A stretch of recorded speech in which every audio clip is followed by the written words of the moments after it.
Senior Congress leader Sandeep Dikshit इस वक्त हमारे साथ मौजूद हैं, उनसे बात करते हैं। सर, आतिशी को नया मुख्यमंत्री बनाया गया है दिल्ली का, इस पर आपका पहला रिएक्शन? कोई खास प्रतिक्रिया नहीं है। हम तो बार बार इस बात को मानते हैं कि आम आदमी पार्टी में एक ही है और उसी के इर्द गिर्द पूरी पार्टी है और बाकी किसी का कोई वजूद नहीं है। नीतियां भी केजरीवाल तय करते हैं, क्या होना है वो भी तय करते हैं, किसको कॉन्ट्रैक्ट मिलेगा ये भी वही करते हैं, चाहे शराब नीति हो चाहे शिक्षा नीति हो वही तय करते हैं। बाकी तो एक उनके यहाँ काम करने वाले की तरह हैं। तो अब क्योंकि सुप्रीम कोर्ट ने एक तरीके से उनको एक सस्पेंडेड मुख्यमंत्री की तरह बनाया था, सुप्रीम कोर्ट ने कहा कि हम बेल तो आपको दे देते हैं लेकिन मुख्यमंत्री आप काम करो, ये हमें भरोसा नहीं है आप पे। क्या उल्टा सी पता नहीं यही सोचा होगा सुप्रीम कोर्ट ने कि न जाने क्या फाइलें बुला के उल्टा सीधा कर देगा। दफ्तर जाएगा तो धमका के क्या कर लेगा, सबूत मिटा दे, कहो कुछ और कर दे। ये बीजेपी नहीं, सुप्रीम कोर्ट कह रहा है। क्योंकि मैं ये भी पूछना चाहता हूं ना कि हेमंत सोरेन को बेल मिलती है तो कोई कंडीशन नहीं, आपको बेल मिलती है तो सारी कंडीशन।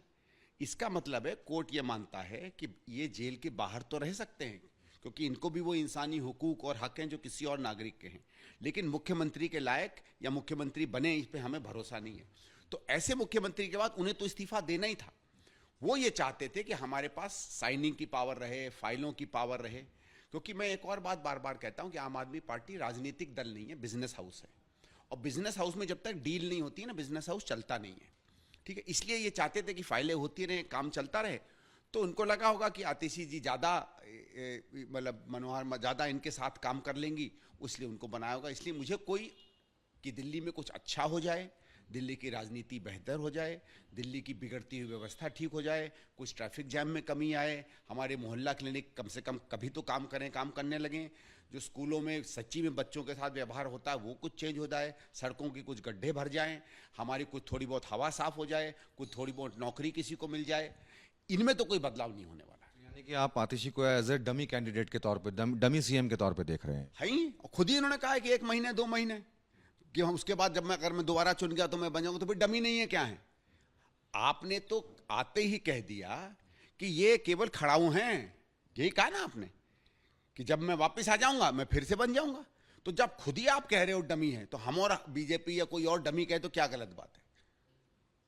स्वाति मालीवाल का भी एक ट्वीट आया जिसमें उन्होंने ये कहा कि ऐसी महिला को सीएम बनाया जा रहा है जिनके माता पिता ने अफजल गुरु की फांसी का विरोध किया, जिन्होंने अफजल गुरु की काफ़ी मदद की। इतना ही नहीं, ट्वीट में उन्होंने ये भी लिखा है कि दिल्ली की जनता का भगवान भला करे।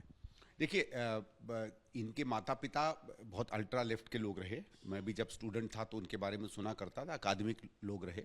वो क्या विचार रखते हैं उसकी परछाई उनके बच्चों पे नहीं पड़नी चाहिए। लेकिन क्योंकि ये मसला एक सामान्य राजनीतिक सोच का नहीं है, एक आतंकी को समर्थन करने का है, उनकी जो भी राजनीति रही हो, और क्योंकि उनकी बेटी आज राजनीति में है और एक प्रमुख जगह पर आती है, इसलिए उस समय इन्होंने क्या किया था ये तो सवाल बनता है।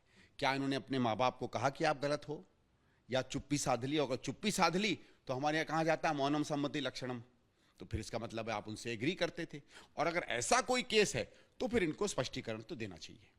हरियाणा इलेक्शन अब नज़दीक ही आ गए हैं और अभी जब शुरुआती जानकारी मिल रही थी कि आम आदमी पार्टी का और कांग्रेस का आपस में अलायंस होने वाला था, वो नहीं हो पाया और उसके बाद अरविंद केजरीवाल की अचानक से बेल हो जाती है। तो क्या अब जब दिल्ली इलेक्शन आएंगे तो क्या कांग्रेस आम आदमी पार्टी के साथ अलायंस करेगी? पहले मुझे अच्छा आपने कहा कि अचानक उनको बेल हो जाती है, तो ये जो हमारा संदेह है कि हरियाणा इलेक्शन और बेल के बीच में कुछ संबंध है, चलिए उस हवन में आपने भी थोड़ी बहुत आहुति डाल दी, तो मैं इससे ज़्यादा तो कुछ नहीं कहूँगा। दिल्ली में इनके साथ गठबंधन मेरे हिसाब से तो संभव ही नहीं है। देखिए, मैं एक बात बताकर अपनी बात आपके सामने रखना चाहूँगा। राष्ट्रीय स्तर पर हम लोगों ने ये तय किया कि इस देश के लिए नरेंद्र मोदी एक अच्छा प्रधानमंत्री नहीं है। उनकी पार्टी की नीतियों ने देश को बर्बाद किया है, आर्थिक व्यवस्था को ख़त्म किया है, भाईचारे को तोड़ा है। इस देश का जो ताना बाना था उसको इतनी बुरी तरह हिला दिया कि इनका जाना बहुत ज़रूरी है। ठीक है, हम उस चुनाव के लड़ाई में कुछ हद तक आगे बढ़े, कुछ हद तक रुक गए। जो नरेंद्र मोदी और उनकी पार्टी ने जिस तरीके से देश का हालत बिगाड़ी है, बिल्कुल उसी तरीके से केजरीवाल ने और उनकी पार्टी ने दिल्ली को बिल्कुल सत्यानाश कर दिया है। वोट किसको पड़ता है, मुफ्तखोरी में, फ्री बिजली पानी में पड़ता है, वो अलग बात है। आप किसी भी आम आदमी से सड़क पे बात कर लीजिए तो वो दिल्ली की होती हुई तबाही के बारे में रोना रोने लगेगा। तो जितना जरूरी नरेंद्र मोदी के खिलाफ एक अभियान को छेड़ने का था, उससे ज़्यादा जरूरी है दिल्ली को बचाने के लिए अरविंद केजरीवाल के खिलाफ अभियान छोड़ना।